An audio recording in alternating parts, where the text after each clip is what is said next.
What is morality? And where does it come from? Is it woven into the fabric of the universe? Or something we invent to make our instincts and emotions make sense? As we decide how to treat other animals and artificial intelligence, we need to understand the roots and the reach of moral thought. From ancient religion to modern ethics, tonight we ask, are we any close to understanding what it means to be good? Ladies and gentlemen of the Royal Institution Theatre, please put your hands together for your host, BBC New Generation Thinker of 2024, Dr. Jack Symes.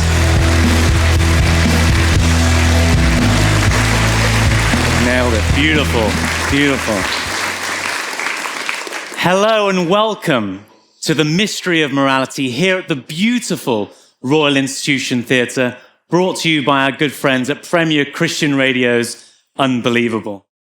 Every single time I come here, I'm just blown. I say this every time I come on. I say I'm blown away by the support. Another sellout show. I need to, I wasn't used to saying that the first two times. I think this is the 5th show in a row that we've done. Just give me a little show of hands if you've came to one of the shows before.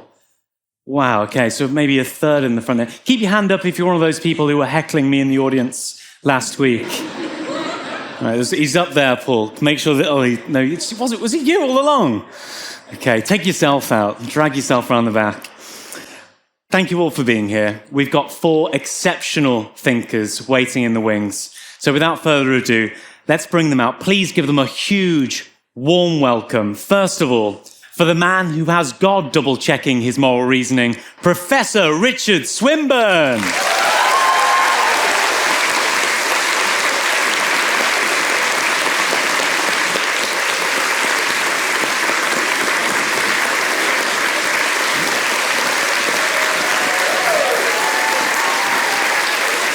Proof for what goes around comes around, and always in a good way. It's Dr. Jessica Frazier.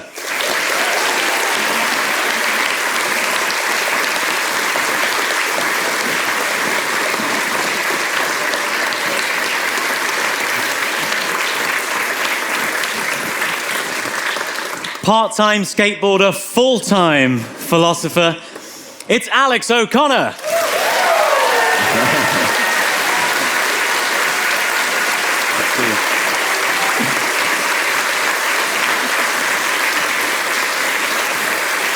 Now, please join me. If you've been here before, you may know that Richard's been with us before, Jessica's been with us before, Alex has been with us before. But I'm so excited tonight to welcome for the first time here at the Royal Institution Theatre, Peter Singer.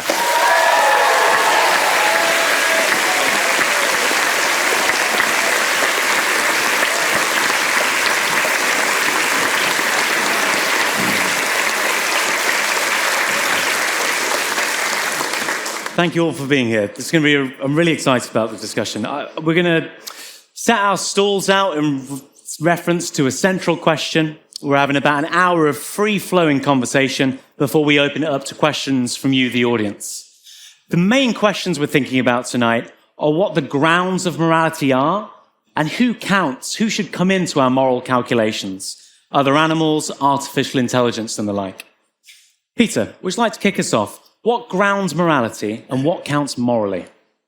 Well, what grounds morality, I believe, is our capacity to reason. Now, that's not denying that morality, that our moral instincts, our intuitions, have a base in evolution. We evolved as social mammals, and we can find something like morality, a kind of proto-morality, in our closer relatives, the chimpanzees and bonobos, for example. But if we really want to know what is right and wrong, I think we have to get beyond that. The fact that we have something that has evolved is not a reason for thinking that that is the right thing to do, especially not in the circumstances that we are now, which may be quite different from the circumstances in which we evolved. For example, we evolved in small communities of maybe 150 people, face-to-face communities. We now live in a world where we can make a difference to people on the other side of the world. So what are our obligations regarding that? I think the answer is that if we really think about it, the interests of any one human being and any other should carry equal weight, unless, of course, one of them has some problem so that they are incapable of experiencing pleasure or pain. Maybe they're not even conscious. That would mean that they don't have interests in the relevant sense. And in fact, I will go further and say that just as we can see that the interests of one human has the same weight as another if those interests are comparable, I think that extends even beyond our species. So although we've reached a status, at least officially, of accepting a universal declaration of human rights, which is a kind of statement that all human beings matter morally and matter equally in some sense, I think we need to move beyond that, and we need to recognize that the species of a being, just like the race or the sex of a being, is not in itself a reason for saying that the pain it may experience doesn't matter, or the pleasure that it experiences doesn't matter. I think that we should regard all sentient creatures as moral subjects, that is, as beings with moral standing, which means we have obligations not to harm them, and where we can, to promote their happiness and well-being.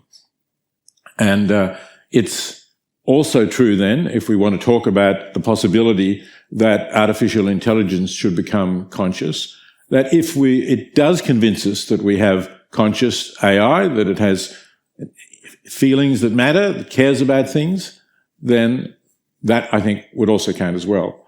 So that's my answer to the question, who is a moral subject? All sentient beings are moral subjects. Jessica, you specialize in Hindu worldviews.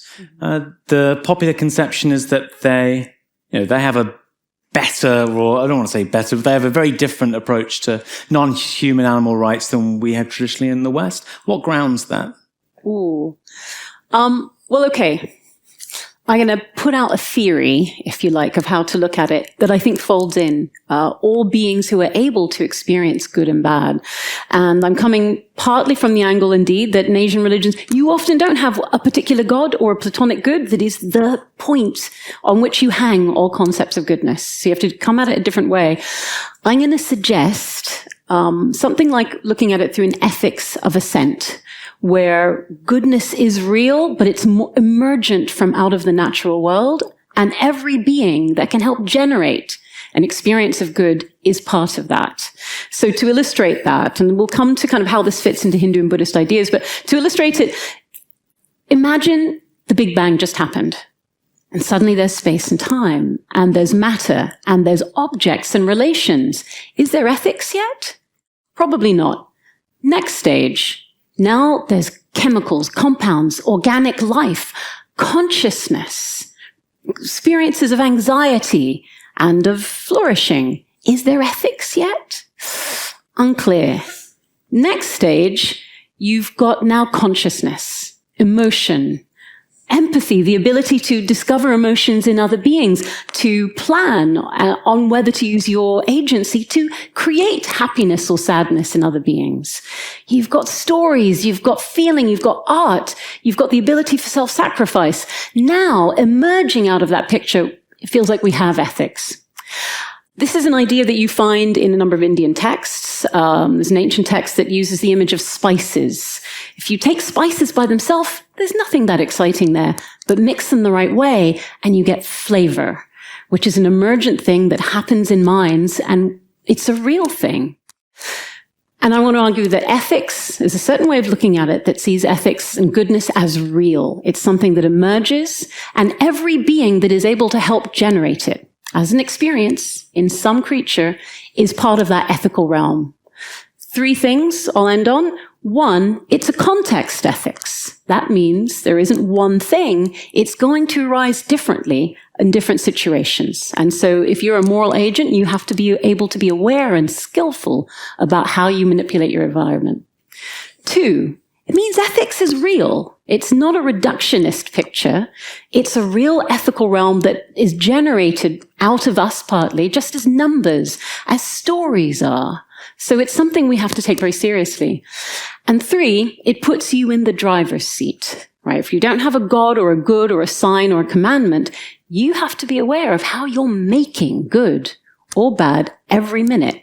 And it's that sense of being part of the emergent arising of the good that is really where ethics and ethical subjects lie. Richard, what do you make of this? Is ethics something there at the beginning of time, or does it emerge out of nature? Let's consider the individual person. We learn, each of us, ethical views from our parents who tell us this is wrong and that's right, and they tell us that with regard to our own behavior and with regard to the behavior of others. And so we start with certain particular judgments, and then we come to notice that these particular judgments exemplify general principles, such as that one shouldn't unnecessarily hurt people, and so on. And I don't think those principles are solely concerned with benefiting the experiences of others. One of the deepest moral principles is an obligation to fulfill your promises, whether or not it does anybody any good. If I am making a promise to a dying man that I will do so-and-so, and he dies, and he will never know whether I do so-and-so or not, and I think so-and-so is a bad thing to do, I would fail in my obligations if I didn't carry out his wishes. So it extends a lot further than human experiences. And what we learn is we come to see, to recognize as a result of the particular examples we've been given, general principles which cover a lot of examples, showing that some actions are obligatory and others are just good, but not obligatory, and so on. And then we come into contact with other people who have different views. How are we to resolve them? Well, there's a couple of methods at least. One is by experience. If someone says no government ought to admit illegal migrants, and we're originally taught that, and then we go and learn on the telly what horrible things happened to illegal migrants that made them illegally migrate, and we change our mind. But there is also a principle which is known as reflective equilibrium.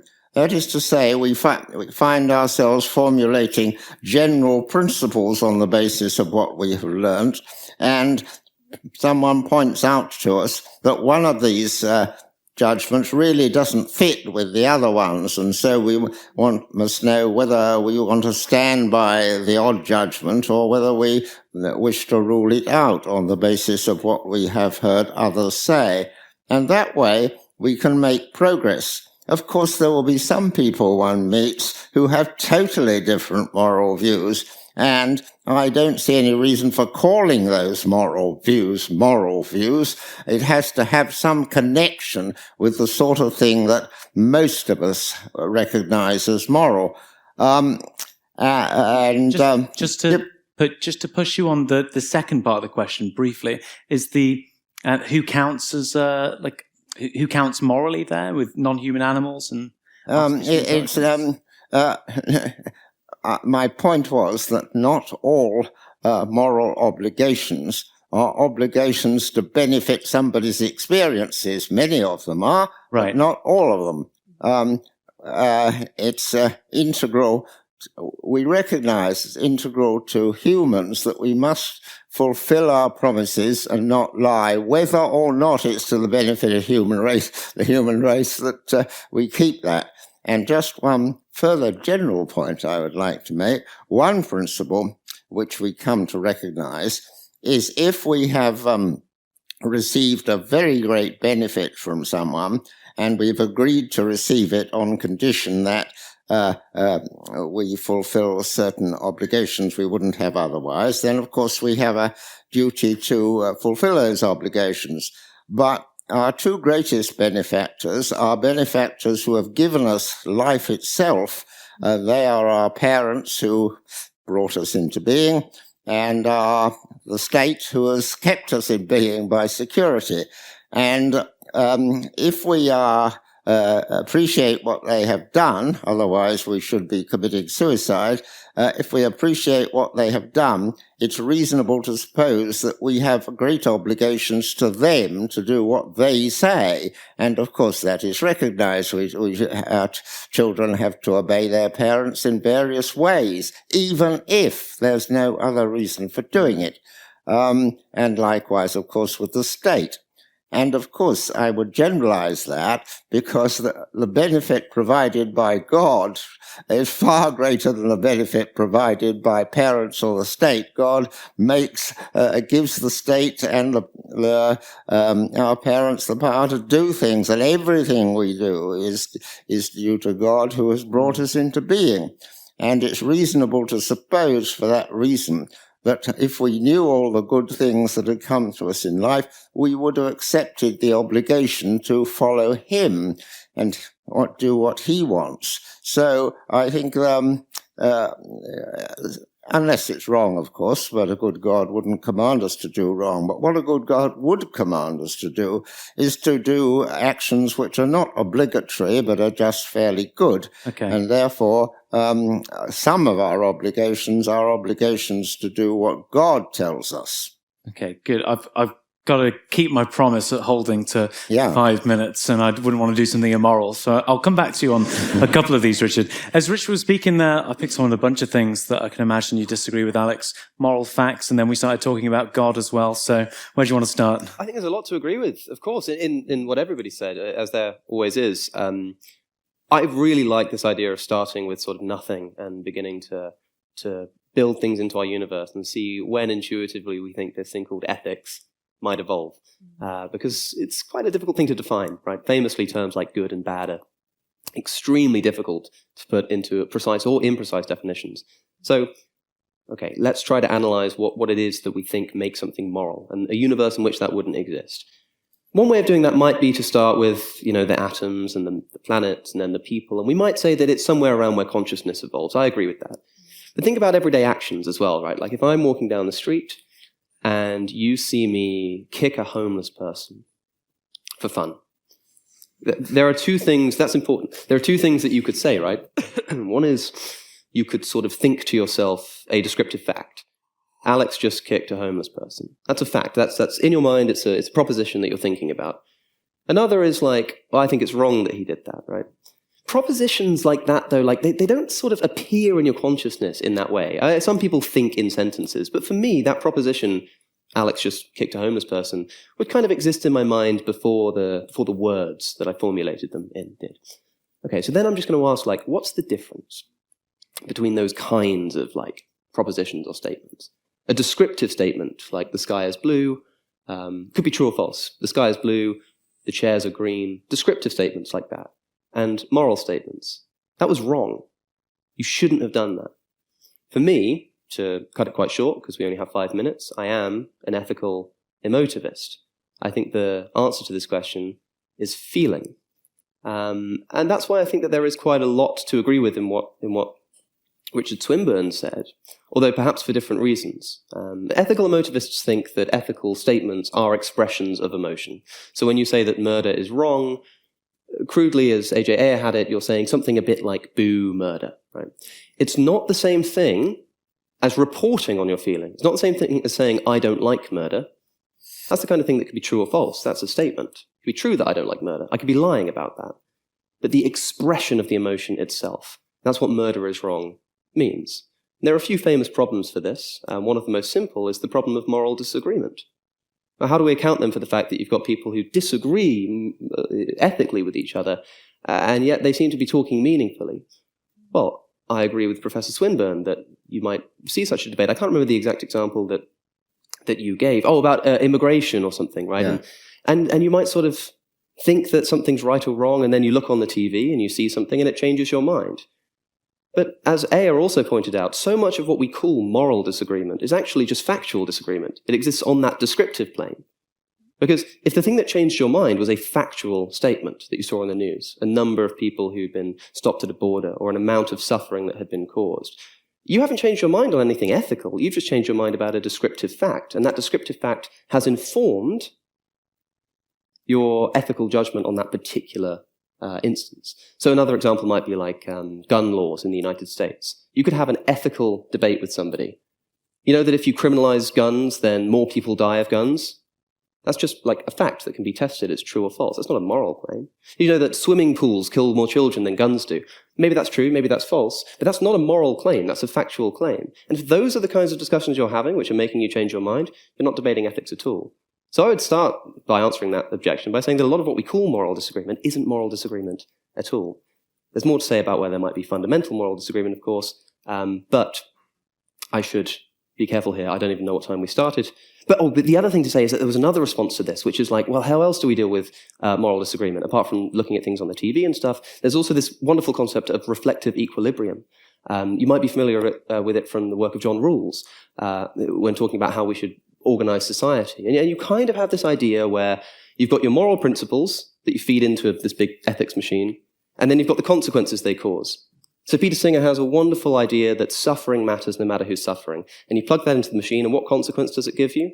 Well, we catch around 440 billion shrimp every single year, and for $1 donated to the Shrimp Welfare Project, you can save 1,500 of them from being tortured, essentially, before their death, right? Is that the best use of your money? Maybe. But the reflective equilibrium says, like, well, if you think that's a bit of an unintuitive use of your money, but you've also got this principle, this reflective equilibrium is sort of a tug and tussle between the two. What is governing? How much stock you place in whether that conclusion is true, and I just have to accept it because of my premises, or even though I've got those premises, I don't like the conclusion, so I'm not so sure about that. I think it's feeling, in other words. Jessica, I'm going to bring you in here. Alex's position, I looked up before the show. I was thinking how many professional philosophers more generally, they subscribe to something like emotivism or some non-realism, non-cognitivism. And I saw on the Phil Papers survey, this big survey of philosophers, I think it was like 5 years ago, 20% have a view similar to Alex's, and 70% have a view which say there are like moral facts that are out there. And famously, this is a problem that there'd be very weird things, right? But you seem to be saying they're not actually that weird. They're sort of just like things Moral facts. Moral facts, yeah. So what do you think of emotivism? And what would you say to Alex to bring him over to the 70%? I think that what would I say to Alex? I think that's an interesting question here about the status of emotion. Right? Clearly emotion is part of this. And clearly it's a good analysis of language that I'm not going, let me consider at length my objective view on the kicking of that poor homeless man. I'm feeling it directly. And I think the way that I'm thinking of it, that's arising from my whole being. Yep. From circumstance, from feeling, from all my instincts, from many things. I'm not sure I think it's not rational with that. And in a way, I think it's precisely, there is a rational element there, right? It does matter to me whether you are kicking him because he asked you to, or you're kicking him because you were a mean old sod. I told you it mattered. Yeah, see, it does matter. Or whether he killed your sister. There's that wonderful story about a guy who ate some other guy, and he went to the police afterwards, and they said, no, but the guy told me to. And he'd written down, yeah, it's okay, you can do it, mate, right? So this moral kind of confusion about what are the motives, what are the experiences being had, what are the various circumstantial factors generating the status of that act. And I think all of that together with reason and emotion generates our sense of what it is that's right and good. It's hard. I find it hard to see how you separate them out. One real quick example, there's a famous argument in Buddhism. Shanta Rakshita talks about it. I can't remember the text, in where he says, people don't exist, actions don't exist, things don't exist, nothing exists. It's all a kind of virtual magical matrix and nothing is really there. But you know what matters, even if nothing exists, that we do the right thing and are compassionate to other people. So you get a strange status where actually maybe moral relations and facts are the realest things that we generate, no matter what the status of anything else. I just want to drive a wedge very quickly between Alex and Richard, because Alex made it seem like you're agreeing with Richard on a few points. But I wonder, Richard, if you've got any thoughts as well before Alex gives a response on emotivism, on whether it's just I've got plenty to say. First, I think it's a basic epistemic requirement, that you should believe that things are as they seem to be in the absence of counter-evidence. If it seems to you that you're hearing me talk to you, you should believe that rather than that you are dreaming. And that applies to absolutely everything. Unless you've got positive evidence that your belief is mistaken, you should go along with it. It's no good saying you should only believe this if people agree with you. Maybe, but you only believe. But that would only be the case that you were then in the position as to whether they really did believe in you and whether they had said that they agreed with you. But then it would only be your belief that they had said to you that they agreed with you about the other belief. And that is the basic principle on everything, and it applies to morals too. And if you start with the view that what I believe about morality is correct, correct, I mean, it's a true proposition, then you've got to produce evidence against it, and the reflective equilibrium principle designed to do that. It's not a principle that will solve everything, I quite agree. It won't solve how many shrimps have to suffer in order to benefit something else. But it will settle quite a number of things. A simple example, suppose someone has been brought up to say, it's wrong to kill, except if you've been authorized by the state to kill a criminal who has broken the law in some way, or unless you have, unless you're fighting in a just war for your country, or unless in a Wild West state someone has killed your relative, then you're entitled to kill them. And also, they may have been taught it's okay to kill somebody in a fight.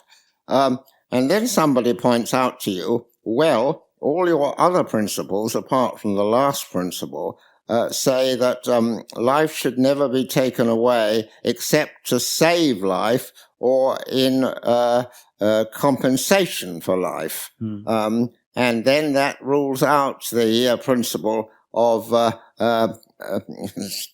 killing in a duel being justified, because it doesn't fit into this general pattern of why it's legitimate to kill. And of course, by reflection on that principle in general about the sacredness of life, you might come to the conclusion that it's only justified to kill in order to save life, either in a just war or in some other way, but never in retribution. Okay, let's bring Peter back in here. Peter, thoughts on these opening remarks and perhaps on emotivism as well. Did you used to hold a view similar to emotivism back in the day? I did hold a view that there were no objective truths in ethics for some time, yes.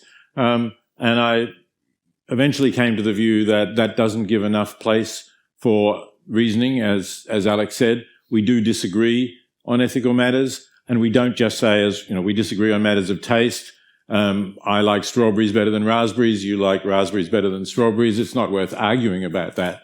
But we do want to argue about including matters where we are agreed on the facts, right? We might know all the facts about abortion, and some people will think that abortion is right. Some people will think it's wrong. Admittedly, some of those facts or supposed facts might be about the existence of God, and God has said one shouldn't kill or should never kill a human being, and the fetus is a human being. So there can be perhaps some factual differences, but I think there are also moral differences that are not reducible to facts, and they're still worth discussing and arguing.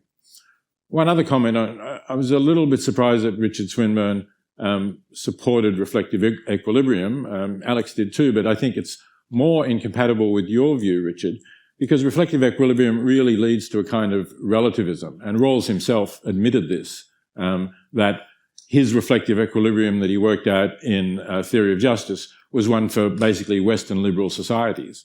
And if you had grown up in a different society, you would have a very different set of intuitions, and the reflective equilibrium that you came to would be different. So it doesn't lead to an objective morality, and that's one problem with it. The other problem with it, I think, is that even when we do have similar intuitions, as I said in my opening remarks, they may be just intuitions that we had because we all evolved in these small-scale, face-to-face societies. And so we have the intuition that it would be terribly wrong not to save somebody in need face-to-face, but it's quite okay to continue to live our affluent lifestyle and buy the luxury goods that are on sale just a few blocks away, and not donate anything to organizations that are effectively acting to save the lives of children who are dying in other countries in the world. And as I say, I think the fact that we have this intuition does not at all count towards saying, well, then that's right. We don't have an obligation to people who are far away just because we don't perhaps grow up with that intuition that we ought to do something for them. And the same may be true about our intuitions about race. Certainly people in earlier centuries did not have intuitions that we had obligations to grant Africans, say, the same kinds of rights that we grant Europeans. And we today, I think, still are lacking in our intuitions about non-human animals. Okay, let's bring Richard in for a response. I think you misunderstand the principle of reflective equilibrium. I wasn't saying it will always give true answers. I was saying that we are more that the answer given by it is more probable than not. And on the evidence available to us. And the evidence available to us is how strongly we feel about different things and whether they fit together. It's not guaranteed to get the answer. It may lead you astray, but it probably won't. And I think it quite likely will, because those intuitions may be quite astray. Yeah, but I mean, that's, I don't accept that, but that's the way progress has been made often. I took, as it were, a rather artificial example, but let's take another example of news, the parable of the Good Samaritan, which Jesus told. The lawyer who asked, the Jewish lawyer who asked Jesus, he believed that one should love one's neighbor. That's what the law said. And he said, well, who is my neighbor?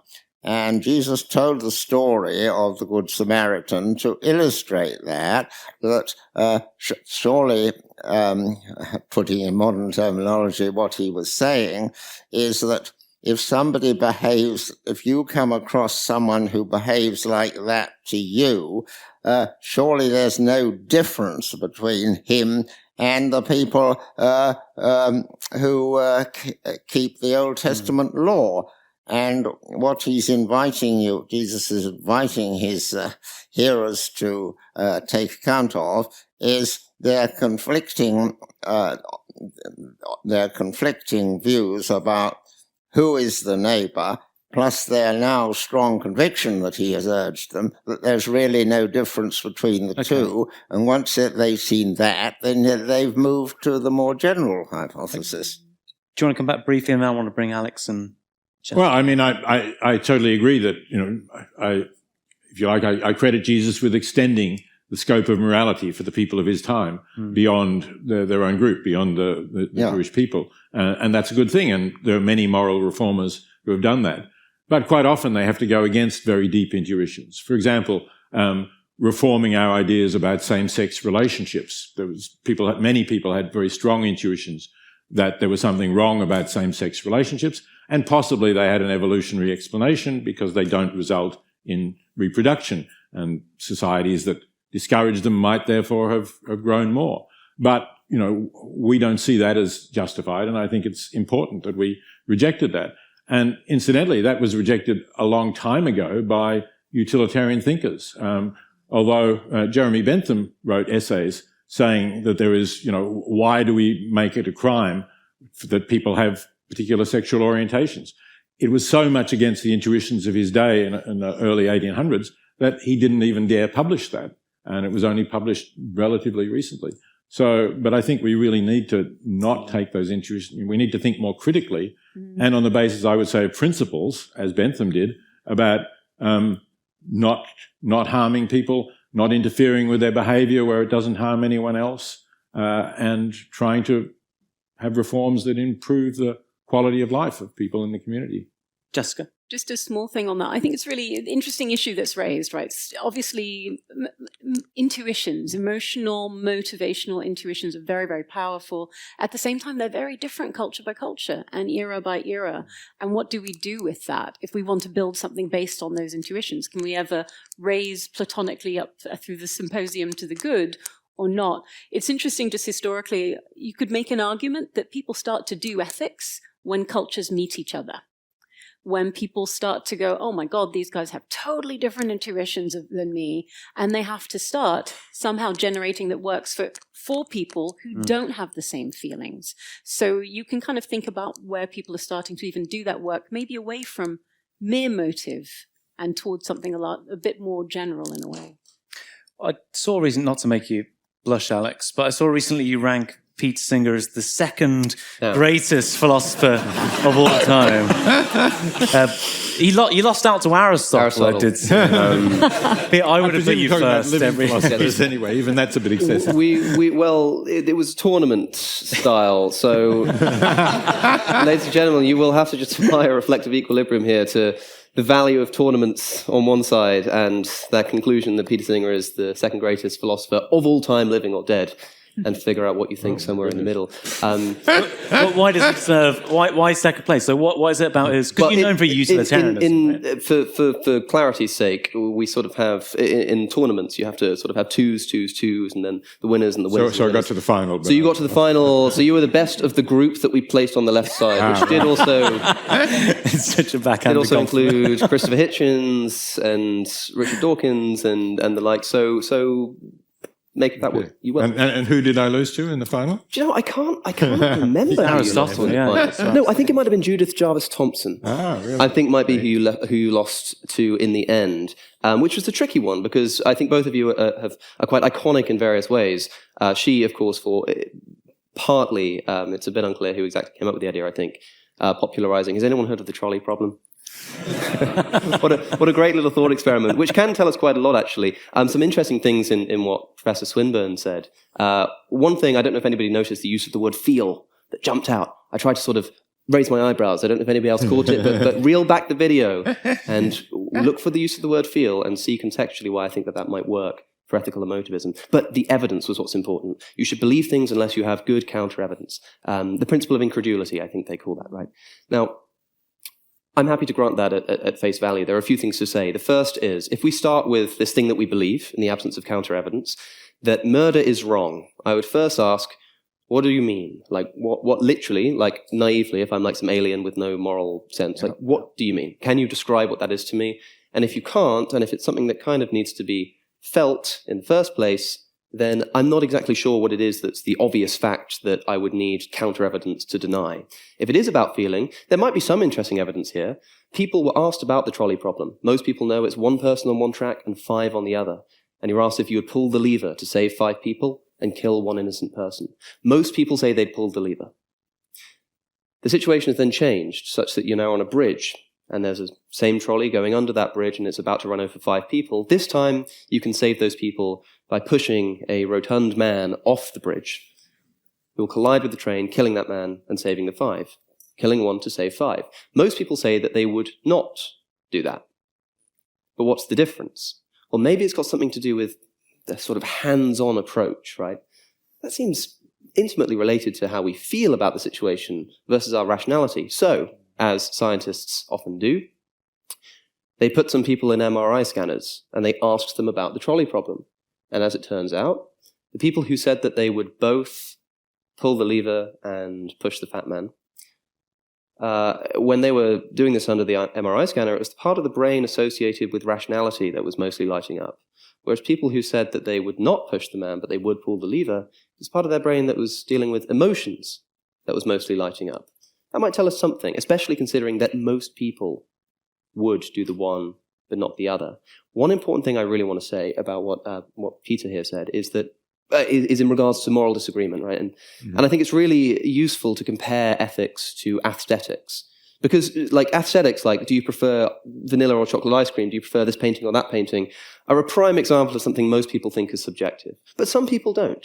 There are a lot of ethicists who consider aesthetics to be a branch of ethics. They say there is a correct answer to whether you prefer, I don't know, Shakespeare or insert some bad author who you don't like. Peter Hitchens' Mail on Sunday column, whatever.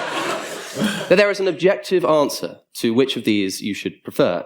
And I think there's a lot to be learnt here because, for example, one thing you said is that when somebody says, I like vanilla, I like ice cream, we don't really tend to even want to convince them. We don't really care. But if somebody says murder is wrong, we might sort of say, well, that feels like it could be a preference, but I want to change their mind. But that's because you've picked an important ethical claim and a trivial aesthetic claim. If it were a more important aesthetic claim, or a more important, like if somebody said that they think that Shakespeare is a better writer than Peter Hitchens, you might be more affronted by that. You might sort of go, well, actually, I kind of think that you're just wrong about that in some way. It's a harder pill to swallow, but some still just do. They say, okay, gosh, that's harder to accept. But you know what? I guess it is all about preference, isn't it? And I think that's what the ethicist does. Because in the same way, if you have a trivial ethical dilemma or debate, you also don't feel that it's worth discussing. Like if I said to you, gosh, I was 5 minutes late today because I overslept or something, which is not, I know it's like 7 p.m., but that's not out of the question for someone with my temperament. And I said, I think that was really bad. And you said, I think it's fine. And somebody else said, no, I think that's really bad. You should, that's not the kind of debate that I would care about. Not because there's no correct answer, but because in that particular instance, it's kind of just not worth it. I think that's the same with vanilla ice cream and chocolate ice cream, but it's definitely not the same in aesthetic preferences of higher importance, like the bloody BT tower that I have to stare at every day, for example, which is, if there is such thing as objective morality, if you want to plug something into the reflective equilibrium that will make me think that there might be objectivity in ethics, it's the building of that thing. to get rid of the BT tower? Oh, yeah. You don't like it? Yeah, no, gone. I quite like it, and that's maybe that's. Well, you're wrong. Sorry to say. Like the brutalism of it. Peter, do you want to come back from Alex's argument here before we bring Jessica and Richard back in? Well, I just point out in a way it supplements Alex's argument rather than contradicts it, that why do we have these emotional reactions to pushing a heavy person off a bridge to save, killing one to save five, whereas we don't have the emotional reaction to pulling a switch? Does it perhaps have something to do that for all of our evolutionary history, we've been able to harm people by pushing them with their hands, maybe off a high place, whereas switches are relatively recent and we haven't evolved any responses to switches? That seems to me a plausible explanation. And again, I think it shows the unreliability of the intuitive responses. Yes. Richard, do you want to come in? Yes, a lot of objections here. It seems very, as it were, simple to say that same-sex, if someone is homosexual and wants sexual relations with another homosexual, society ought to allow that, simply because you're just taking these two people into account. But the consequence of making this general might be rather disastrous, and I think in some respects it would be, because it would denigrate marriage, and marriage is very important because it through marriage that we have stable families in which to build up children. Now, two homosexuals can't have that sort of relation to their children. They can't have children in that way. So, if one encourages homosexuality instead of, as it were, discouraging that practice, that will be to the benefit of the society as a whole. And it's no good saying, well, people are born one or the other. They don't think they are born one or the other. Some people are born one or the other, but the statistics show that some people are born binary and can go one way or the other. And therefore, we ought not to encourage this homosexuality. I'm going to bring Peter for a response. You opened this can of worms, Peter, so you best break your veganism and eat them with a response. I just want to say that I do strongly disagree with the claim that this is going to weaken relationships, because, of course, people of the same sex are going to have sex. Sex is a very powerful desire. And in fact, allowing them to marry may make more stable relationships with them, as it may make with heterosexual people.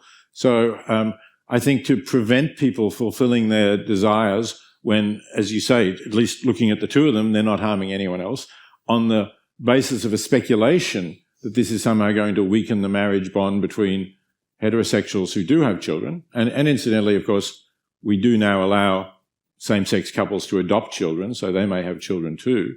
I think that that's quite wrong. I think that we would need much firmer grounds for saying that this is in some way going to be truly damaging to society as a whole or truly damaging to children if we allow that. And I think, in fact, the experience that we've had now, and we have some years of experience with same-sex marriages, doesn't go to confirm the idea that it's harmful. But it's no good saying they will anyway do it. But it's no good saying they will anyway do it. They may consider that it would be wrong to do it. And many people in certain religious communities, and I include my own, would think it wrong to do it. And although they were homosexually inclined, they would not do it. And they would not do it, firstly, because they believed God had forbidden it. And secondly, they would see he had a reason for making it.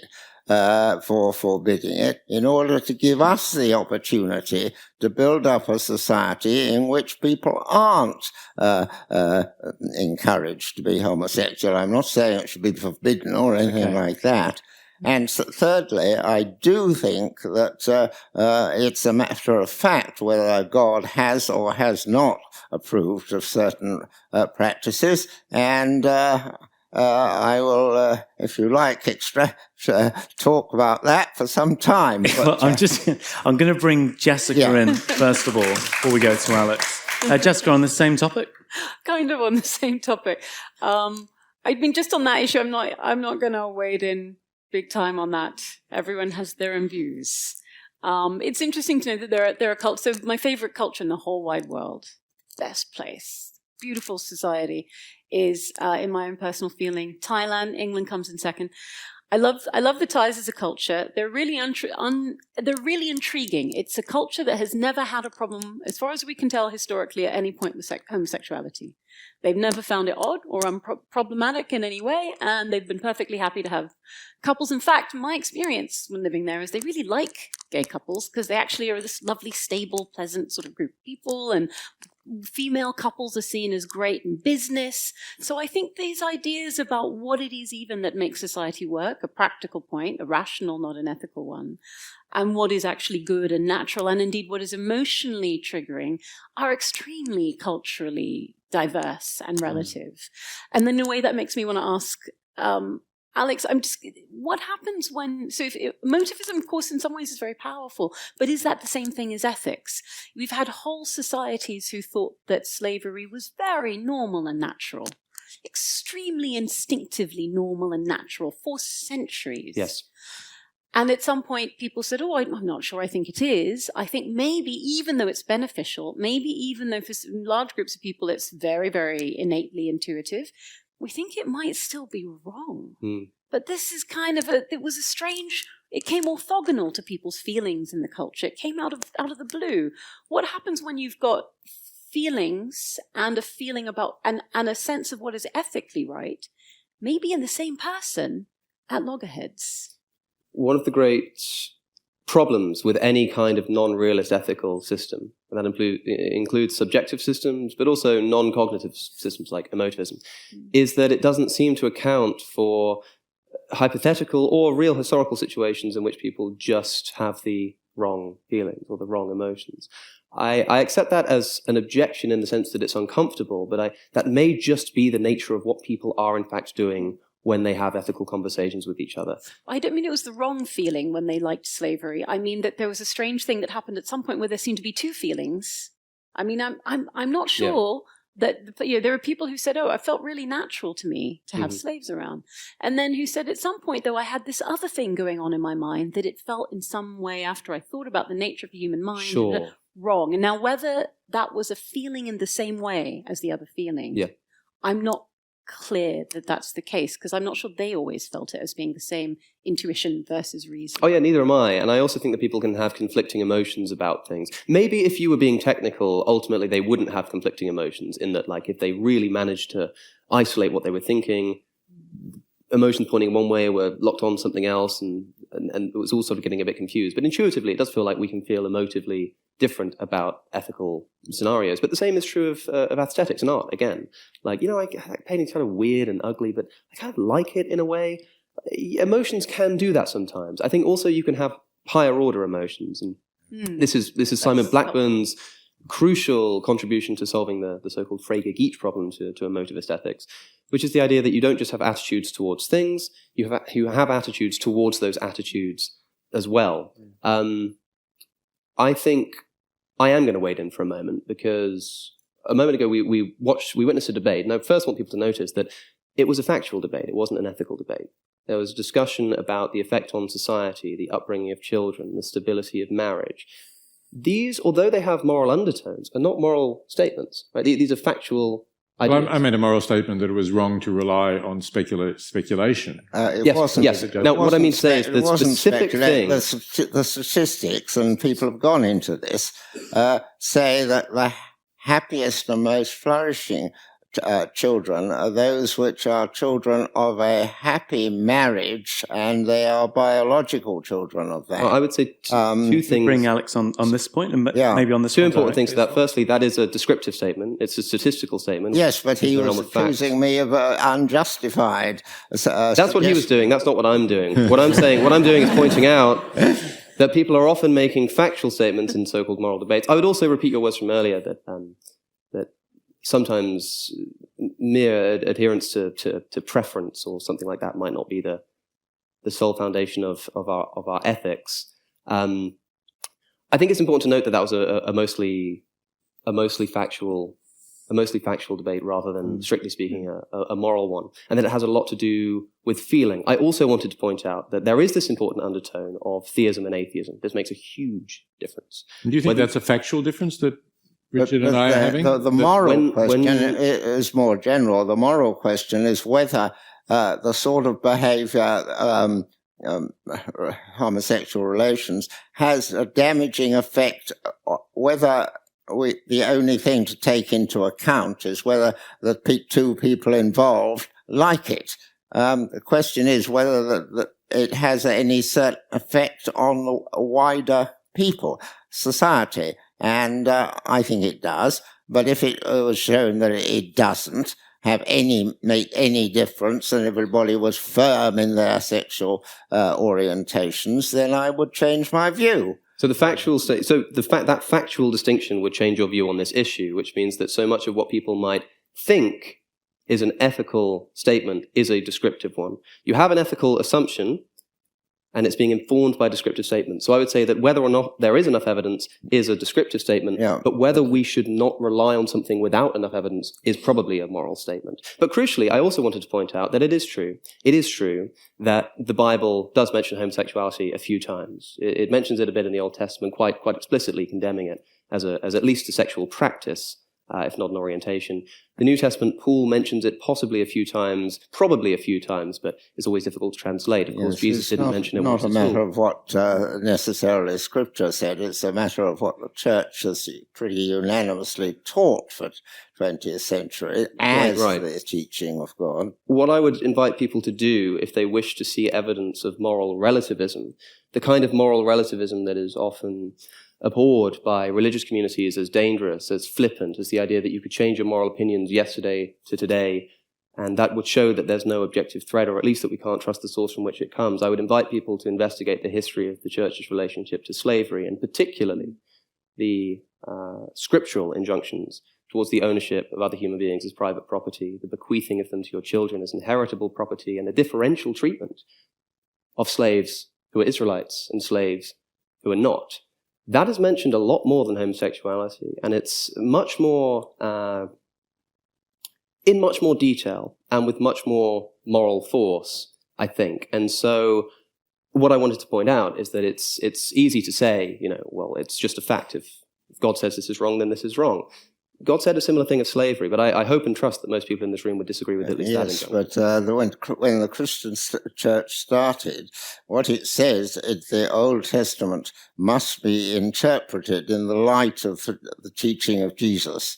And the church itself was inspired by God to work out the consequences of this teaching. So, the church at the very beginning ruled out all sorts of things that the Old Testament says are not binding. But of course, also in 1 Peter, we read, slaves, be obedient to your masters, not just the ones who are good. Yeah, well, but I also think the ones who are cruel. There's enough time of scripture. We find, I'm not sure that it is.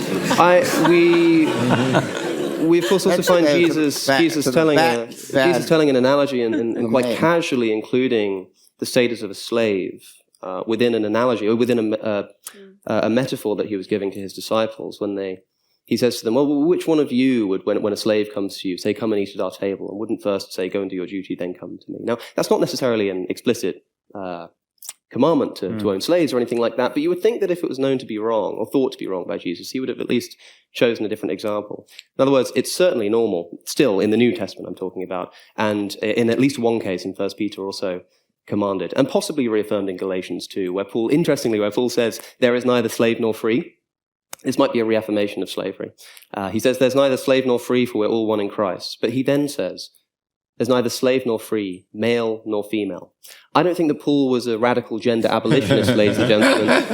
I think that Paul was saying that although these statuses obviously exist on earth quite clearly, they're irrelevant to your salvation in Christ. If that's the case, unless we want to accept that the New Testament is also, as I say, radically gender nonconformist, then I think we have to accept that it was a matter of I'm going to move us away from the debate around scripture and Christianity. And as promised on the bill, bring a couple of these applied ethics issues here, one of which was non-human animal rights, which Jessica, I mentioned at the start, the principle of ahimsa, of non-suffering, practiced within the Hindu tradition. I suppose, is this you agreeing with Peter from different continents here? You know, his principle of reduce suffering as much as possible, the Hindu principle of, try and eliminate it. Yeah.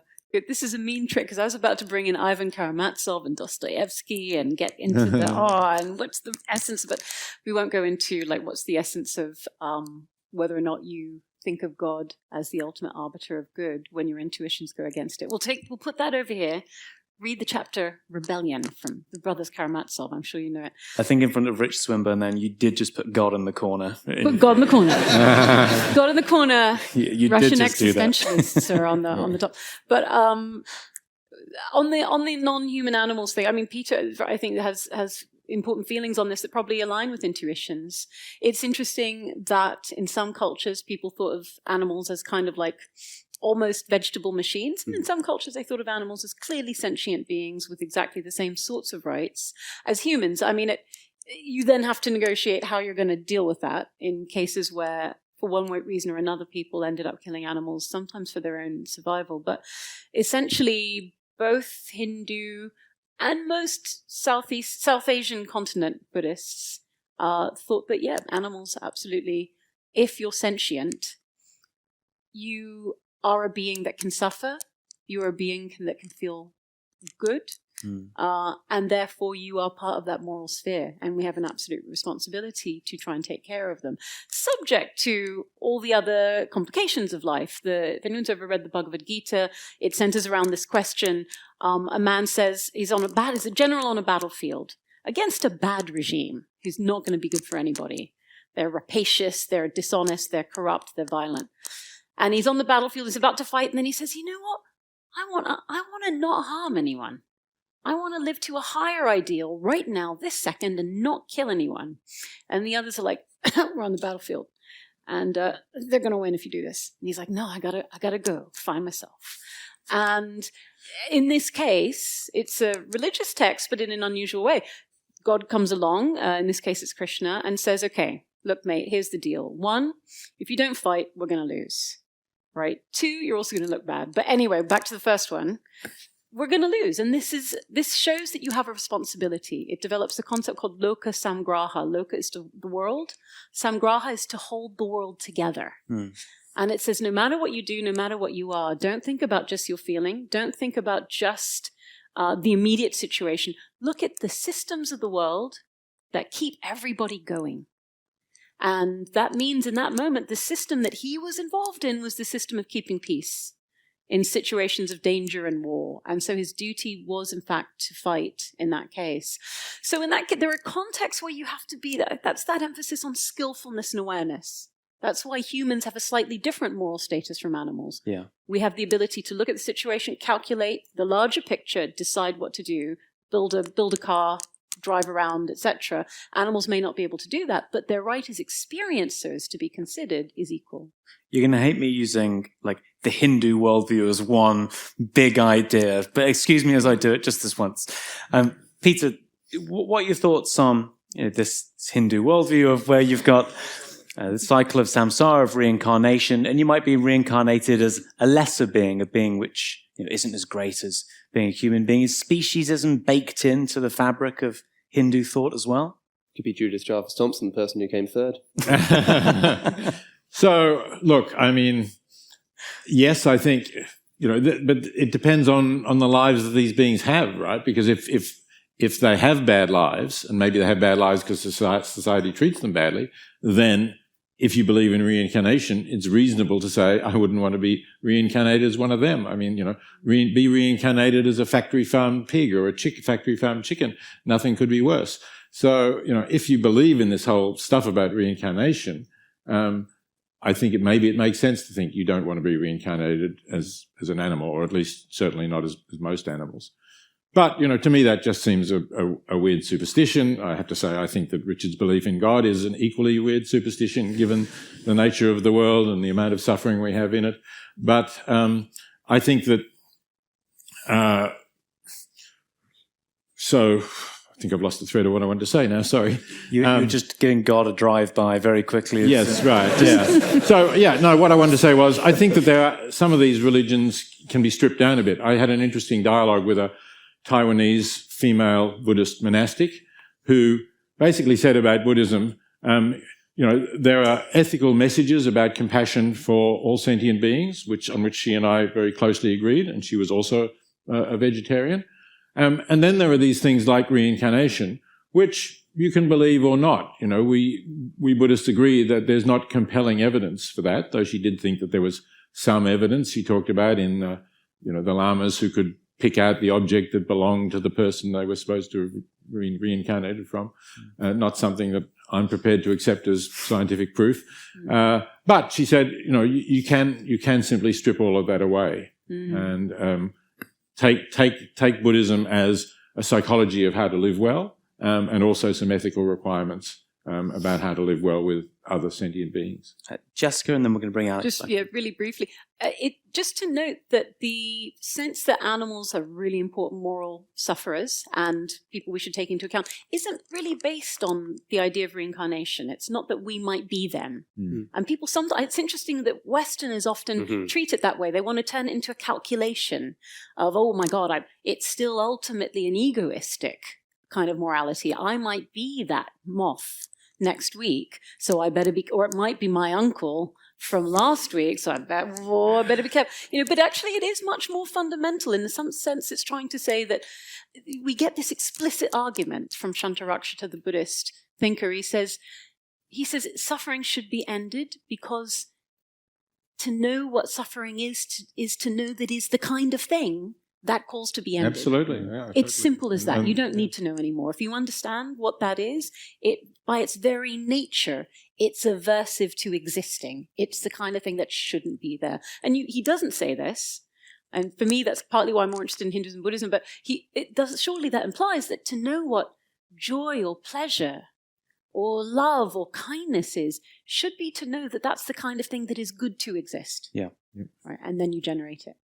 Alex, I once heard you say that you promised to buy Peter Singer's Animal Liberation book to anyone who would read the first chapter. That's right. And there's 440 people in the audience. Does the offer still stand? Have you moved away from since Peter's view? Since that offer became public and the YouTube channel has grown, I've done an effective altruist calculation and worked out that that's probably not the best use of my money. There are a few copies outside, people can buy that, right? I would highly recommend people to spend their own coin, and if someone really can't afford it, then definitely send me an email, and I might still be able to take you up on it, because I think it's worth reading. But you do have to promise to read it. Although, I prefer the 1975 edition. You know, I know you've just rewritten it. There were some wonderful little arguments in the beginning of the original, which I think were omitted from the second, which are really useful for thinking about these kinds of things. But that's up to you, of course. You bought the argument there? You became absolutely a vegan? And it was some of those particular thought experiments or ideas that were in the original which aren't in the updated edition. I understand why they're not there anymore. That really initially got me to think about this kind of stuff. I think it is impossible to... It's certainly impossible for any kind of materialist, any kind of atheist, I think, to come up with some kind of idea about why they value humans that doesn't in some way also encompass other non-human animals. The fact of the matter is you don't even need to convince most people that far, because most people do care about at least some animals. There are protests in the street in this country sometimes about the practices of other countries and their treatment of animals which we consider to be, if you like, a bit sacred, like dogs, for example. A lot of protests against the dog trade, not just eating of dogs in other countries, but the breeding of dogs for fighting, for example, in this country, to an extent which no rational person can possibly think is utterly inconsistent with our popular intuitions about the treatment of animals who are reared for food, for example. A great example that I always like to point people to is the West Ham footballer Kurt Zuma. I don't know if any of you are familiar with him. Kurt Zuma, for some still undisclosed reason, decided to film himself kicking his pet cat across his kitchen and put it on Snapchat because he thought it was funny. Quite a disgusting thing to do. It didn't look like the cat was having a very good time. And we saw not only widespread condemnation, not only the fans in the stands of West Ham's next game saying, you know, when he got fouled by an opponent and fell over, that's how your cat feels. That's how your cat feels. We also saw the mayor of London on Good Morning Britain saying that it was a disgrace. We saw him fined by the West Ham Football Club, like all kinds of condemnation. And we also saw an official condemnation from the RSPCA, who eventually confiscated Kurt Zuma's cat.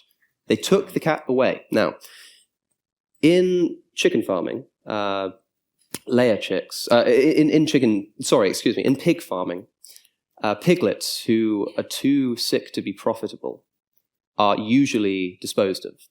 And one of the ways that this is most commonly done is colloquially known as thumping, blunt force trauma. They're taken by the hind legs and they have their skulls caved in on the concrete. It's a very practical manual maneuver. This is an official method of slaughter of piglets, or at least it was at the time, by that self-same RSPCA.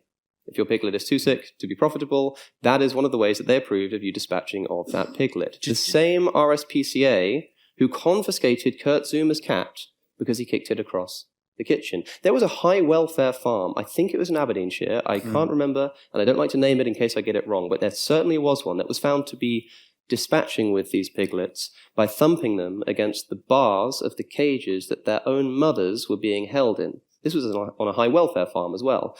The RSPCA, which approves this as a method of slaughter, also confiscated Kurt Zuma's cat because he kicked it across the kitchen. Why? Well, because that one's a cat. Most people don't need to be convinced that animals matter at all. They just need to be convinced that some animals that they don't think matter Bring do. Richard in here, yeah. I find, Peter, and you'll forgive me saying so, your moral system to be a very crude and low-grade moral system. to put it politely. You are only interested in pleasure and pain of the individuals. Now, of course, it's a good...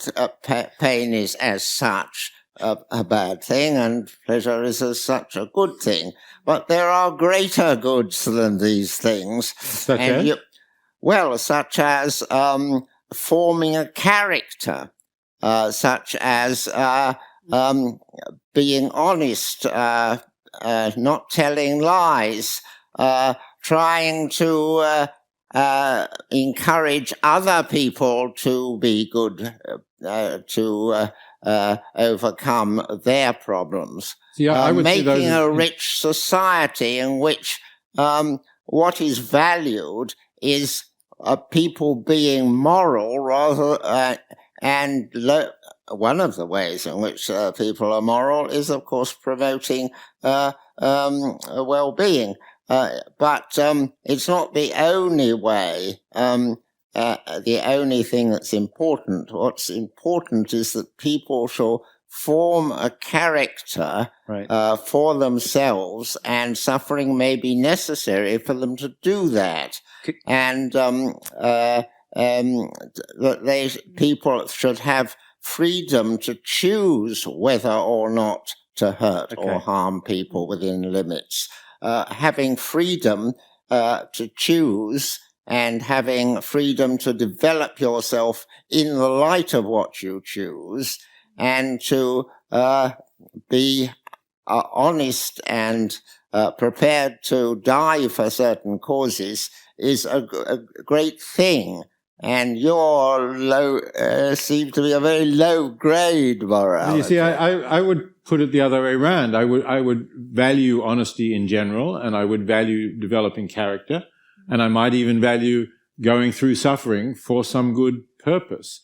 But to me, if we ask what is intrinsically good and valuable, it is states of consciousness. That states of consciousness should be not ones of pain and suffering, and should be ones of happiness. But even Mill thought otherwise, because he thought it's not the quantity of pain or pleasure, it's the kinds of things you got pain or pleasure. I don't think Mill's utilitarianism is really a very well thought out essay. It was written in a very short period for a popular magazine, and I think it has lots of mistakes. I actually, with a colleague, have written a critical edition for the Norton Library of Mill's utilitarianism, and we are quite critical of it. I think if you want a good account of utilitarianism, you should look at Henry Sidgwick's The Methods of Ethics. It's a much longer book. It's less read because Sidgwick is not as fluent a writer as Mill, but it contains a much more careful argument for utilitarianism. I'm just going to bring Jessica in and go to Alex because we're close to audience questions. If I don't knock Alex out with my elbow before that. Jessica, you want to come in on this point? Just a small point. A word that Alex used. I mean, there's a lot of things I don't agree with you on, but I think that's an important point. That pleasure and pain, Bentham talks about pleasure and pain, everything is tied to pleasure and pain. And we know that that's not the whole story. And you use the word, they're higher order motives. But we haven't really talked about that. There's something important there about the idea that most people do not live for pleasure and pain. It's actually a fairly, it can seem trivially maybe wrong to think of it that way, but it might be profoundly wrong. Because actually the things we think of as not just pleasant, but as good, are often precisely things that in some sense are going beyond that. You have an experience of seeing someone suffer for their child, and their child goes through a lot, but they help them and the child becomes strong and confident despite pain.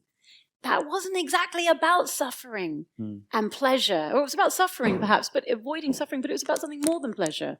And I think one of the problems of the kind of semi-biological way that we've been taught to think about good and bad and morality is that we have this kind of like, that was tasty, that was painful, overly simplistic model of what good is. Actually, most of human life is partly about striving towards numerous higher order goods to do with what is noble, what is beautiful, what is kind. Okay, before we open to audience questions, Alex, some final remarks. And you dodged my question earlier. I asked you why you moved away from veganism and Peter's position, and then you sort of went in a different direction. So if I can push you on that as well. Yeah, well, I have about an hour and a half of conversation with Peter Singer. We've done 2 podcasts together. The older one, which is in person, we spoke for about an hour and a half as to why I don't think, if you'll forgive me for saying so, your meta-ethics work, or at least didn't convince me, which is to say that I understand the intuitive force, and I think that all epistemologies, including moral epistemologies, might need to start with some kind of brute intuition, even if that's just the intuition that something can't be true and false at the same time. That might just be best thought of as an intuition, but it's one which we allow ourselves to build our practical epistemology on. It seems to me, at least at the time when we spoke, that the intuition that your form of utilitarianism was based upon was that something to do with like my pain being bad for me, my pleasure being good for me. And my problem was always the extrapolation, meta-ethically, from my pleasure is intuitively, I'll just accept it at face value, this is good for me, to me having to care about other people's pleasure. And it seemed like at the time the move that you wanted to make was to say, well, if my pleasure is good for me, that's evidence that pleasure is good. And if pleasure is good, then it's as good for me as it is for everybody else. That's the jump that I specifically, I think, disagree I with. think Jessica put it very well when she said I think you quoted the scripture, the Buddhist scripture, as saying that when we see this, when we experience it, we can't really deny that it is a good thing. Yep. Good, yes, good for me. I have the experience of it, but I can see that what I am experiencing is, in general, desirable, not just. Yeah. So the issue that I have is that to the extent that something can be the foundation of an epistemology, it has to be essentially an undeniable intuition for everybody who's having that conversation. Otherwise, they'll just say, well, I disagree with you. So you need to find a base intuition. There's nobody who's going to think that their pain is good for them, in a crude sense. They might enjoy harming themselves to some degree, but only in the sense that they get some enjoyment out of the harm, right? They don't harm themselves for harm's sake. And you might think intuitively when you look upon someone else's good as well, that that's beautiful, that that's noble, that that's great. And so do I, and I think that's wonderful, but I regret to inform anyone who didn't know already, not everybody thinks that way. And if you meet such a person, you have no way of getting through to them if all you can say is that, well, it's just intuitively true that this is good. If they disagree with you, it seems like you just have different intuitions. But I really also want to pay close attention to your question, because it's an important one. The first thing I would say is, for me, pleasure and pain are not the measure of morality. That's what a utilitarian would say. An emotivist just thinks that ethical statements are expressions of emotions. It's not tied to pleasure or pain. It might be that pleasurable experience give you an emotive reaction and painful ones give you an emotive reaction too, but they're not tied up in the same way. So I could say, for example, yes, I say boo pain and yay pleasure, but I also say yay nobility. Yeah, like I have like a really strong emotive response to that. I could say that. But I do also want to offer a little defense, not offer, but indicate my defense, I should say, of Peter Singer's position that so many of what we call these completely separate other important values like nobility or like dignity or higher order goods or anything like that, right, do, I think, at least conceivably, collapse into pleasure when you understand that the utilitarian isn't using pleasure in the crude sense of like a warm bath feels nice, but any experience which is wanted when experienced. Define pleasure as any experience which is wanted when experienced, and pain as any experience which is not wanted when experienced. And I think you'll find that when considering any of these other things which you think are nice or good in the universe, they will ultimately be at least in harmony with that intuition. On the contrary. Okay, we're going to have to break for audience questions here, but you can come back on these responses if you can weave it into your audience question answer. I'm just going to give you 60 seconds to workshop that question with the person next to you, and then we're going to come back and we're going to do the Q&A. So you got 60 seconds, don't go anywhere. The doors are locked, there's no escape. If those conversations are indicators for how many people have got questions, so I could be in trouble here. It might have more hecklers on the way. Let's hope not. All right, so we're going to take a question beginning here from this section. If you'd like to pick somebody yourself, someone with their hand up, Mr. Taylor, you can pick someone at random. And then our microphone at the top, pick someone from this side on the left for our second question. I can't see up there, so you'll have to pick someone you think looks like they've got a good one. Oh, could you keep your question brief and direct it to one member of the panel, please? So my question is for Peter Singer. As a moral realist myself, I'm really curious to know what convinced you of moral realism. What is the main argument? I'm very sorry. I do have a slight hearing problem. The question's for Peter, and it's why moral realism? Yeah. So one of the things that convinced me was Derek Parfit's book On What Matters, and in particular, the argument that he puts there about this strange person who is indifferent to whatever happens to him on a future Tuesday. So this is an argument against David Hume's claim that reason in practice always starts from a desire, or what Hume called a passion. And Hume said, reason is slave to the passions. And so Parfit asks us to imagine somebody who just doesn't have a desire about what happens to him on any future Tuesday. So if you ask him, in other respects he's like us, if you ask him, would you prefer to have a mild headache or be tortured? And let's say you ask him this question on a Wednesday, and the torture, whatever is, you're going to have the headache today or be tortured tomorrow, he will say, of course, I'd much rather have the headache. But if you ask him the question on a Monday, he would say, well, I don't really want a headache and I don't care what happens to me on a future Tuesday. I don't want to have the headache. And then he's tortured. It's a Tuesday, but it's no longer a future Tuesday, and he hates what's happening to him. So Parfit argues, and I agree, that this person is clearly irrational. There's something, gone wrong with his reasoning abilities. Yeah. And yet on Hume's view, that can't be the case. So that means that we can have reasons even contrary to our desires. And Parfit argues that one such reason, and this is why I said it really agrees with what Jessica was quoting, one such reason might be that if you're going to experience pain or agony, you have a reason to try to prevent that, even if you don't care about the fact about it because it happens on a future Tuesday. Okay. And so then we can have objective reasons, and that can be a basis for realism. Got a question up here in the top left, please. My question is to Richard Swinburne on a point he made earlier about the happy and most flourishing children being in a marriage between a man and a woman. Hi, sorry, I'm up here. If a homosexual person was in an unhappy marriage with a member of the opposite sex, due to being in a society that didn't support homosexuality, would you still argue that it's best to actively not support homosexuality when that can lead to an unstable family unit and a child that doesn't flourish? There's nothing wrong. Well, I mean, it's undesirable, but it sometimes may be the best solution, separation. But if separation is followed by divorce and marrying someone else, then I do think that sets a bad example to other people to follow that. And once again, we should consider the effect on society and not merely whether the two people concerned would be happy.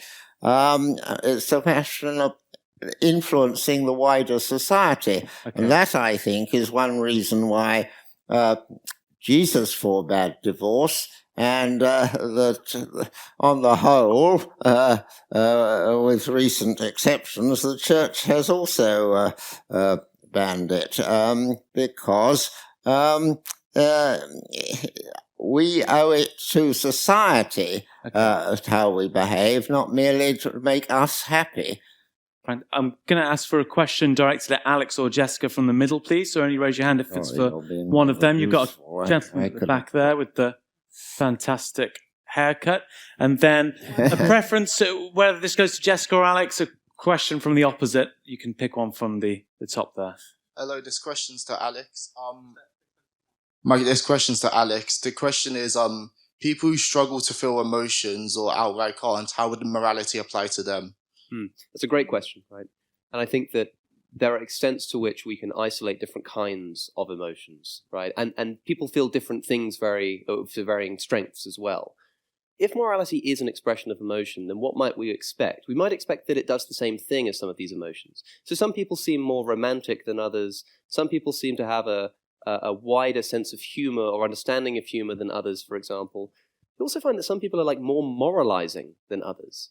Some people are almost obsessed with the minutiae of moral behavior. They trip over themselves in an almost compulsive sense to make sure they're doing the right thing. In fact, some people who suffer from OCD suffer from a kind of OCD related to ethical decision-making, constantly worrying that they've done the wrong thing.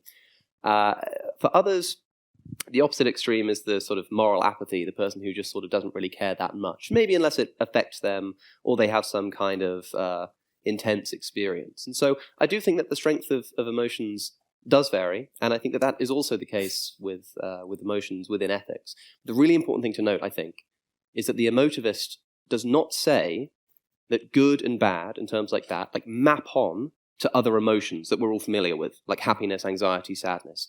At least this emotivist doesn't. They are their own unique kind of emotion, right? So when I say that, murder is wrong means kind of like boo, murder, it doesn't actually mean the same thing as that. That's an analogy. So what I would say to help get that across is maybe to imagine that we had never come up with a word for anxiety. There's no such thing. We didn't know what that was. And yet you feel anxiety. You're like, okay, well, what is that? Well, it's a little bit like sadness, but a little bit like being excited. So it's kind of hard to put my finger on. So we sort of put a box around it and we give it a new label because it's unique enough, and we call it anxiety. Mm-hmm. So when you see me kick that homeless person, you don't just think Alex kicked a homeless person. You think Alex kicked a homeless person, and there's something more, something a bit like ew, or like don't, or ah, or girl, or like there's something like there's some kind of thing that's going on. So what we do is we put a box around it and we give it a name, and that's what I think good is, if that makes sense. And I also think that makes sense of the fact that when people are, for example, like if you take somebody who's just briefly at the end here for the next question, somebody who's proactively homophobic to the extent that they really don't like, I mean like the orientation, anything like that. A lot of the time they don't just tell you that it's wrong, like rationally, oh, I've just considered it and I think it's wrong. They're disgusted by it. Or and they say disgusted, but it's not quite the same thing as being disgusted by food. It's something a bit analogous to that. But again, it's a feeling. So the good stuff and the bad stuff is all, I think, feelings that people will experience to varying degrees. So people who struggle to feel emotions might be really good at feeling those kinds of emotions, but really bad at feeling those kinds of emotions. Or maybe really good at feeling them all and really bad at feeling them all too. But I think ethics works in the same way as happiness and sadness and humor. Question for Jessica at the top there. Where's my microphone? Where are you? There you are. There you go. Wow, you move quick. Yeah, go ahead. You choose. Hi, sorry. My question is actually to either Alex or Peter, or whoever wants to. Go on. Very briefly to pick one, and then we'll take Jessica's next. So, with reference to the question of what is the status of a statement such as Sherlock Holmes wears red socks on a Tuesday? Yes. What is the status of a question that is, or the statement, murder is wrong? With reference to the statement that, okay, so I think Sherlock Holmes wears red socks on a Tuesday is a statement that does have truth value, because I think that the referent for Sherlock Holmes there is like the idea of the character of Shakespeare, and an idea can have properties. Shakespeare? What about Shakespeare? What? Huh? Sorry. He didn't write about Sherlock Holmes. Did I say, what's that? Oh, for Shakespeare. No, so for Shakespeare, I mean, if somebody asked that question to Shakespeare, he'd probably say, who's Sherlock Holmes? And then whatever image he came up with in his head based on your description would be the thing that he's referring to with that sentence, right? In the same way that if you said to me that, like, the chairs are blue, and I found out that, like, well, I'm like, I think that's wrong. But then I just found out that what you mean by the chairs is what I call the sky. And actually, because your referent is that thing up there and it is blue, like what you said is just true, even if you're using a language that I don't understand. So as long as somebody like knows who Sherlock Holmes is, or even if they don't, to the extent that the idea they have of Sherlock Holmes wears red socks, it would be true. Ideas can have properties, after all. Imagine a triangle. Has it got four sides? No. It doesn't exist. It's in your mind. It's imaginary, but it's got properties that are true and false of it. Same thing can be true of fictional characters like Sherlock Holmes. Moral claims like murder is wrong is not, like a subjectivist would say, me talking about something true or false that doesn't really exist. It doesn't have truth value. Commands like, statements like boo murder, just like statements like go over there, or stand up, or gross, they're not the kinds of things that can even be true or false. So the Sherlock Holmes thing, I think, can be true or false, but ethical emotivists say that moral statements can't be. They don't have what's called truth value. There's neither true nor false. I hope that kind of maybe makes a bit of sense. I'm not really sure. Question for Jessica at the back there, with the curly hair, and a question, we'll reset over here. You can pick anyone with their hand up for the next one. Hi. This is just a question about kind of the assumption of kind of if you've experienced pain, you'll kind of know it's like a bad thing. Surely that's ignoring the is-ought gap, and is just another assumption. The theists may have a similar one on experiencing the Holy Spirit. They feel that it's odd to assume that God doesn't exist. Surely we need to justify this. And there are differences. Like, there are so many problems with hedonism, the experience machine, etc., etc. Yeah, good. I think that's a really helpful question, because it does sound as if this guy is saying, as soon as you experience pain, you're experiencing something that, by the definition of the phenomenological qualium of it, what it feels like is for it to feel like it shouldn't be happening. And in a way, it's not crossing that gap. It's saying, hey, guy over there just experienced immense agony, and every part of him wished it wasn't happening. And I saw that, and it was, wow, that was really intense. But anyway, it happened. If it happens again, I'll walk past and observe it again. And I think that those Buddhists, it's interesting because these Buddhist thinkers, like, as I said, they're not sure that anything else exists. But they think that if you can recognize the feeling of me existing doesn't have much motivational character to it. The feeling of there being a turtle on the floor, whatever, shrug, doesn't really matter. The feeling of something happening that every part of that experience in itself has the character, this is horrible, it has to stop, is seen to have a certain kind of motivational character. And whether that's crossing the is-ought gap, I think it's, in a way, it's saying to understand that is to understand it's the kind of thing that shouldn't be. Yep. Right? And you can then make a decision about whether you want to change that. Right? There's still an element of free will.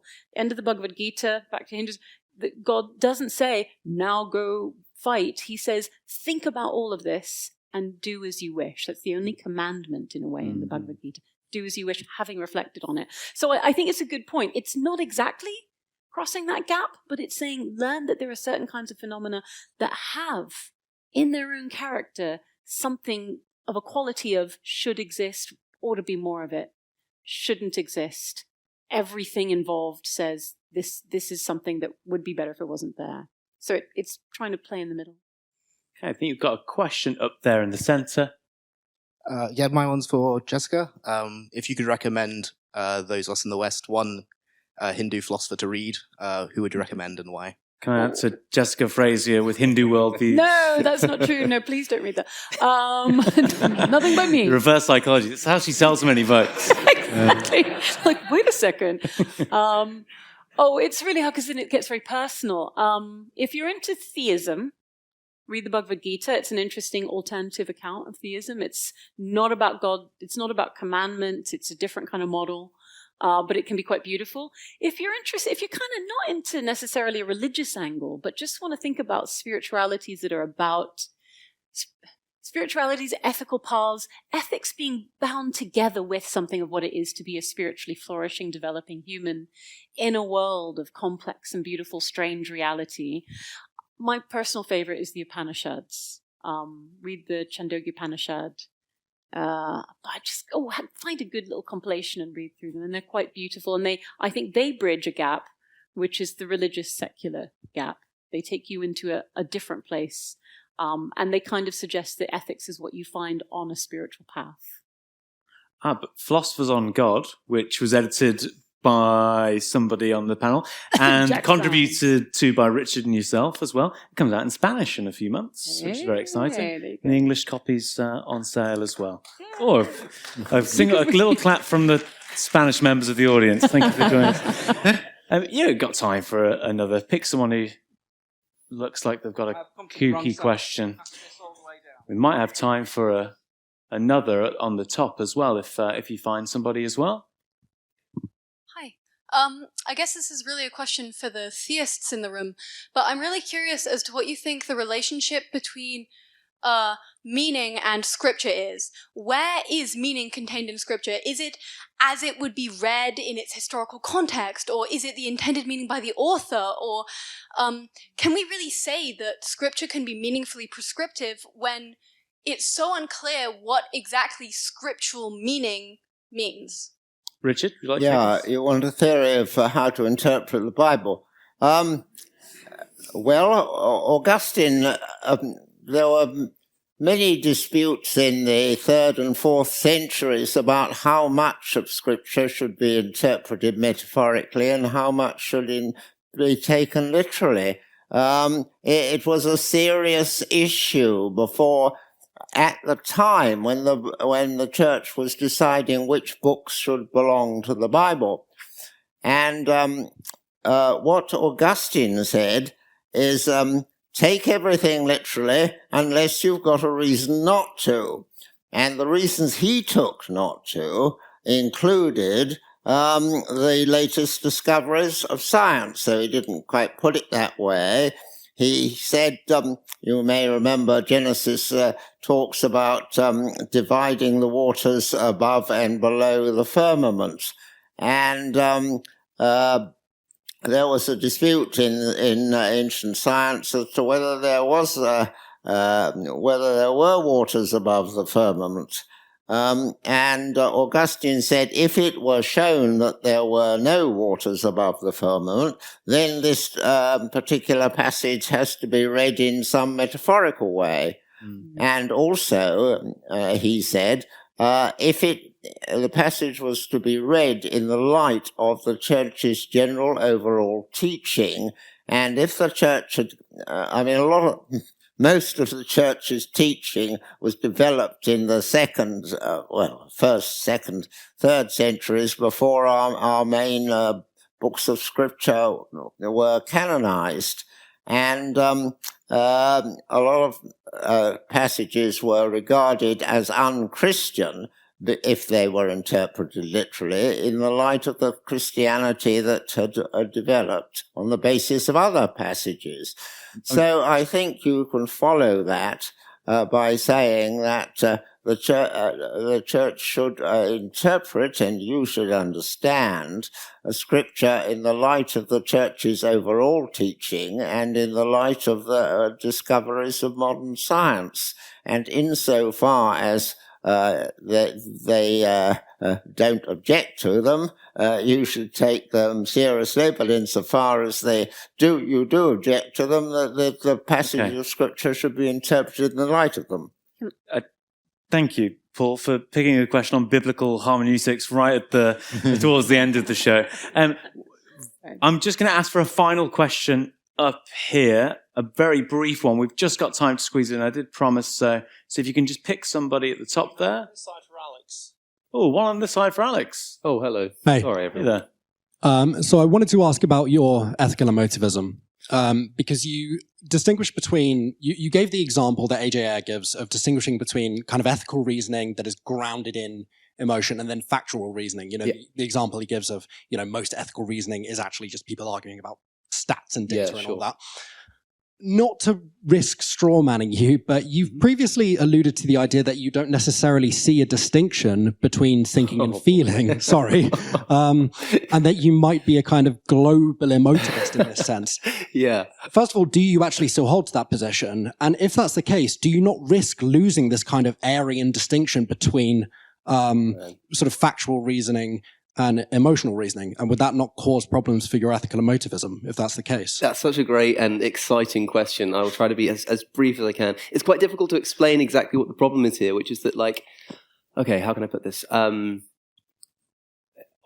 You've alluded to the fact that I've said that a lot of thinking is just actually emoting. The reason I think that is because I mentioned Simon Blackburn earlier. Sorry, it might get a bit techie just for a moment to keep it brief. There's a thing called the Frege-Geach problem, or the embedding problem for emotivist ethics. I invite you all to look it up.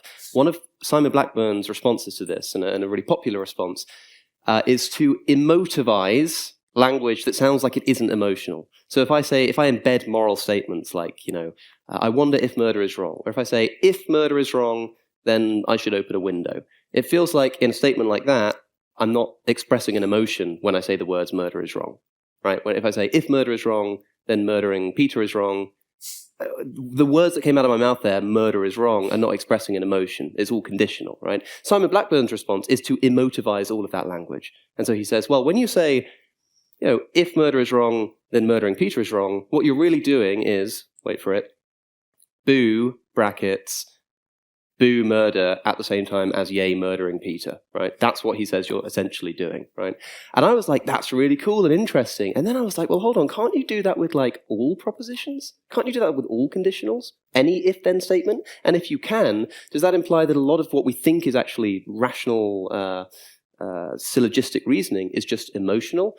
If the answer is yes, and I don't have time to go into the reasons why I think that might be the case, then yes, so much of what we call thinking is actually feeling, and this does remove this Aryan distinction, but it does something really interesting. Whereas most moral objectivists try to take the sort of language of ethics and drag it up into the level of objectivity, what this would do is take the language of objectivity and description and drag it down into the realm of emotion. So what you do is you get back the similarity between talking about truth claims like the chair is red and moral claims like murder is wrong, because both are ultimately some form of expression of emotion. I think that if you say the chair is wrong, there's a really interesting argument to suggest that at least to some degree you are expressing an emotion. Why? Because the chair is there and I think it exists. Okay, why do I think that chair exists? Why do I assent to that proposition? What am I expressing there? Well, because I can see it. Okay, but why, because I can see it, does it mean the chair is there? Because I think my sense data is accurate. Okay, well, why do I think that? And if I keep going back and back and back, I'll either get to something like, well, because if I don't believe in my sense data, I'll be in a Cartesian skeptical hellhole, you know? And then you could say, well, why not just do that? And ultimately, at some point in that epistemology, you bottom out at a kind of like, no, boo, you know? Even if you break it down to a law of logic, right? And this is all foundationally based on the laws of logic, you know, P can't be true and false at the same time. Why not? Because it just can't. It just can't, man. It just can't. And it almost feels like it belongs in feeling. And when you say you things like, it almost a feels rational like... judgment, the P and Q? I'm not sure that it is. I think many people would describe it as almost pre-rational. It's the kind of assumption which is a prerequisite for rationality. You know what I mean? So I'd rather see it as a self-evident logical truth. But what does that mean, self-evident? Maths just got really weird. You know, like how much, in other words, is it to do with feeling? But I will wrap it up in 20 seconds. What that means, and there are many objections. Some of my friends look at me like I've lost my mind when I suggest this kind of thing. But what would it mean? If I'm right about this, what it would mean is when I say the chair exists, I'm expressing an emotional discontent with the negation of a fundamental premise upon which that relies. Yeah. See what I'm saying? This relies on this, relies on this, relies on this, relies on this. Why do I like that? Because the opposite of that is boo. You're rubbing up so all the panelists that here boo right at the end. in this top-level statement. Yeah. So you can take it backstage. So yes, I think it does do that, in other words. Please, so I'm so sorry, ladies and gentlemen. Please join me in thanking our wonderful panelists and everyone working behind the scenes as well. I'm sorry about that. That was a hell of a question.